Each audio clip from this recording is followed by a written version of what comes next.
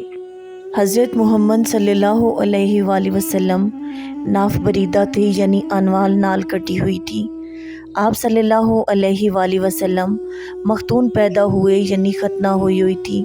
آپ صلی اللہ علیہ وآلہ وسلم ولادت کے بعد گندگی سے پاک تھے، جسم سے خوشبو آ رہی تھی، جسم پر کوئی آلائش نہیں تھی۔ آپ صلی اللہ علیہ وآلہ وسلم کے ستر کو کسی نے نہیں دیکھا۔ آپ صلی اللہ علیہ وآلہ وسلم نے اللہ کی شان میں تعریفی کلمات اللہ اکبر کبیرہ، الحمدللہ کثیرہ، وسبحان اللہ بکرۃ و اصیلا کہے۔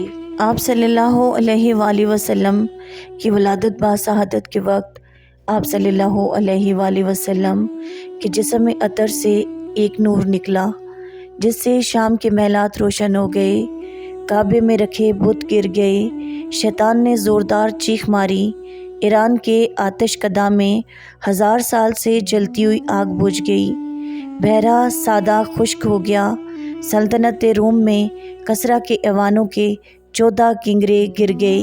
حضرت عثمان بن عاص رضی اللہ تعالیٰ عنہ کی والدہ، جو کہ آپ صلی اللہ علیہ وآلہ وسلم کی ولادت باسعادت کے وقت وہاں موجود تھی، فرماتی ہیں اس وقت میں بی بی آمنہ کے گھر موجود تھی۔ میں نے دیکھا کہ سارا گھر منور ہو گیا اور آسمان کے ستارے ہم سے اتنے قریب ہو گئے کہ گویا ہم پر گرتے ہیں۔ خاتم الانبیاء احمد مجتبیٰ محمد مصطفیٰ صلی اللہ علیہ وآلہ وسلم کی ولادت باسعادت ہوئی۔ اس وقت آپ صلی اللہ علیہ وآلہ وسلم کے دادا جناب عبد المطلب کو اطلاع دی گئی۔ خبر سن کر بہت خوش ہوئے۔ عبد المطلب اسی وقت ماہ احباب در عبداللہ پر پہنچے۔ اہل خانہ نے آپ صلی اللہ علیہ وآلہ وسلم کی ولادت باسعادت کے وقت پیش آنے والے واقعات اور عجائبات قدرت سنائے تو عبد المطلب بہت خوش ہوئے اور پھر پوتے کے پاس گئے اور اس کو گود میں لیا تو چہرہ بھر آیا، محروم بیٹے عبداللہ کی یاد آ گئی۔ پھر جب چاند سے حسین چہرہ مبارک پر نظر پڑی تو بہت خوش ہوئے۔ بقول شاعر رسول اللہ صلی اللہ علیہ وآلہ وسلم، آپ صلی اللہ علیہ وآلہ وسلم کی پیدائش کی خبر جب آپ صلی اللہ علیہ وآلہ وسلم کے چچا ابو لہب کو ہوئی تو اس کی کنیز صوبیہ نے دی تو اس نے شہادت کی انگلی اٹھا کر صوبیہ کو آزاد کر دیا۔ اللہ تعالیٰ نے اس کی اس بات کے اکرام میں ہر پیر کے دن جہنم میں اس کی اس انگلی کے برابر پانی پلانے، حلق کو تر کرنے کا انتظام کر دیا ہے۔ کتنے بڑے ہیں حوصلے میرے پروردگار کے عقیقہ اور نام۔ میرے نبی صلی اللہ علیہ وآلہ وسلم کا عقیقہ عرب کے دستور کے مطابق 7ویں دن کیا گیا۔ والدہ بی بی آمنہ نے اللہ تعالیٰ کے اذن سے ایمن جبکہ دادا نے محمد نام رکھا۔ یہ دونوں نام عرب میں معروف نہ تھے، پہلی دفعہ آپ صلی اللہ علیہ وآلہ وسلم ہی کے رکھے گئے۔ سب سے پہلے ابو لہب کی کنیز صوبیہ نے آپ صلی اللہ علیہ وآلہ وسلم کو دودھ پلایا، اس کے بعد والدہ بی بی آمنہ نے، اس کے بعد ایمن جو کہ آپ صلی اللہ علیہ وآلہ وسلم کے والد کی باندی تھی، انہوں نے دودھ پلایا۔ اس کے بعد 4 سال تک یہ سعادت قبیلہ بنو سعد کی دائی حلیمہ کے حصے میں آئی۔ بقول شاعر یہ کہتی تھی گھر گھر جا کے حلیمہ، میرے گھر حبیب خدا آ گئے ہیں۔ دائی حلیمہ سعدیہ بنو سعد سے تعلق رکھتی تھی۔ عربوں کے دستور کے مطابق اپنے قبیلے کی عورتوں کے ساتھ قریش کے قبیلے سے دودھ پلانے کے لیے بچے لینے آئی تھی۔ غریب بھی تھی اور جب گھر سے چلی ہیں تو اونکنی بھی لاغر تھی، اس کے تھن بھی دودھ سے خالی تھی۔ ساتھ کی عورتیں مالدار گھروں سے بچے لے کر آ گئی۔ آمنہ کے لال کو بھی سب نے دیکھا، مگر جب پتہ چلتا کہ یتیم ہیں تو مال نہ ملنے کی امید سے سب واپس چلی گئی۔ دراصل یہ شہادت قبیلہ بنو سعد کی دائی حلیمہ سعدیہ کے مقدر میں لکھی گئی تھی کہ محبوب الہی حضرت محمد مصطفیٰ صلی اللہ علیہ وآلہ وسلم کی ریاضت کی سعادت ان کو ملے۔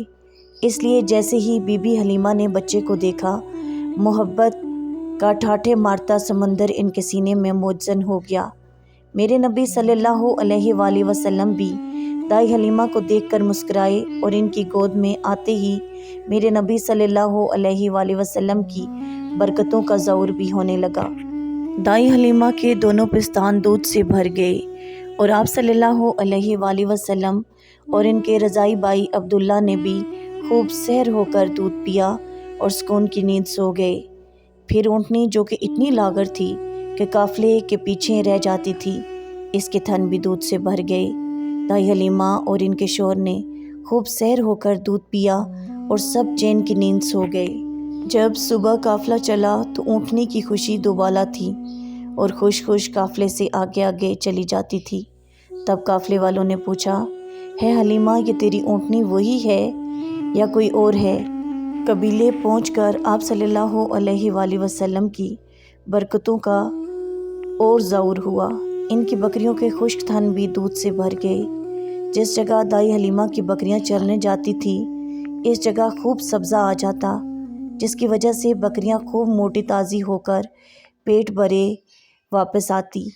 حلیمہ سعدیہ کے شوہر حارث بھی یہ سب محسوس کر کے اپنی زوجہ سے کہا، لگتا ہے حلیمہ یہ بہت برکت والا بچہ ہے۔ آپ صلی اللہ علیہ وآلہ وسلم کی برکتوں سے دائی حلیمہ کا سارا گھرانہ خوشحال ہو گیا۔ کفالت و تربیت۔ رضاعت کی مدت ختم ہونے کے بعد دائی حلیمہ سعدیہ بی بی آمنہ کی اجازت سے مزید کچھ مدت کے لیے آپ صلی اللہ علیہ وآلہ وسلم کو اپنے ساتھ لے گئی۔ اس وقت مدینہ منورہ میں کوئی وبا پھیلی ہوئی تھی، اس لیے بھی بی بی آمنہ نے دوبارہ لے جانے کی اجازت دے دی۔ 2-4 سال کی عمر میں شق صدر کا واقعہ پیش آیا اور کچھ یہودیوں کے خوف سے بھی متاثر ہو کر دائی حلیمہ سعدیہ نے میرے نبی صلی اللہ علیہ وآلہ وسلم کو بی بی آمنہ کے حوالے کر دیا۔ پھر 2 سال تک آپ صلی اللہ علیہ وآلہ وسلم نے آغوش مادر ہی میں تربیت پائی۔ باندی ام ایمن آپ صلی اللہ علیہ وآلہ وسلم کی خاطرداری اور خدمت گزاری کرتی۔ آپ صلی اللہ علیہ وآلہ وسلم کو کھانا کھلاتی، کپڑے بدلواتی اور آپ صلی اللہ علیہ وآلہ وسلم کے کپڑے دھوتی تھی۔